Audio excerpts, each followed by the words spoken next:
Welcome to the final episode of this chapter in our African Cosmology series.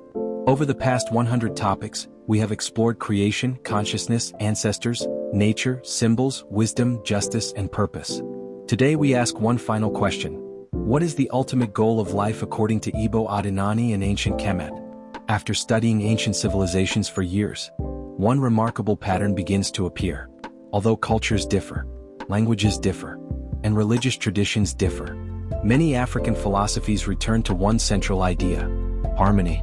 Not domination, not endless competition, not accumulating power for its own sake. Harmony. In Igbo Odinani, a good life is not measured only by personal wealth or status.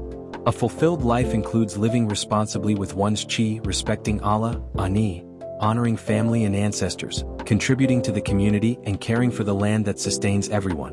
Harmony is relational. It includes the individual, the family, the village, the natural world, and the moral responsibilities that bind them together. Now consider ancient Kemet. One of its most enduring principles is Ma'at.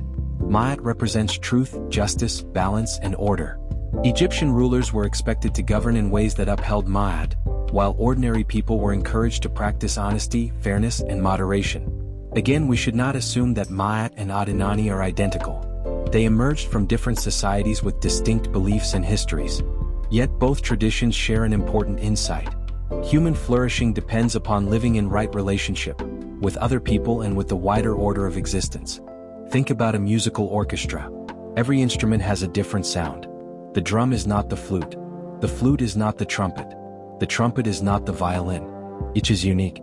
Yet beautiful music emerges only when they listen to one another and play in harmony. Human societies work the same way. Every individual has unique gifts, different personalities, different strengths, different responsibilities. But communities thrive when those differences are directed toward cooperation rather than constant conflict. There is another lesson.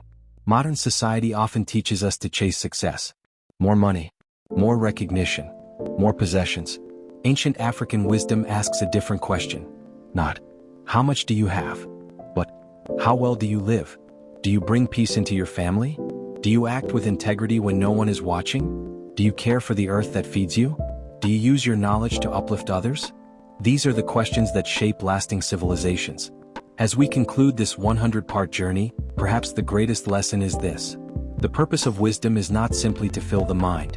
It is to transform the heart. The purpose of knowledge is not merely to impress others. It is to improve life. The purpose of spirituality is not to escape the world. It is to live within it with greater awareness, compassion, and responsibility. And perhaps the greatest achievement is not becoming powerful. It is becoming balanced. Because balance creates peace. Peace creates justice. Justice strengthens communities. And communities built on wisdom become the legacy that future generations inherit. That is the enduring invitation of both Igbo Odinani and ancient Kemet. Not perfection, but the lifelong pursuit of harmony, with ourselves, with others, with nature, and with the greater mystery of existence.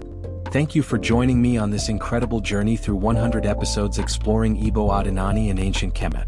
If this series has deepened your understanding of African spirituality and philosophy, please like, comment, and share it with others. Let me know what topics you'd like to explore next, and continue walking this path of wisdom with us. Until next time, may you seek knowledge, live with integrity, and remain in harmony with creation.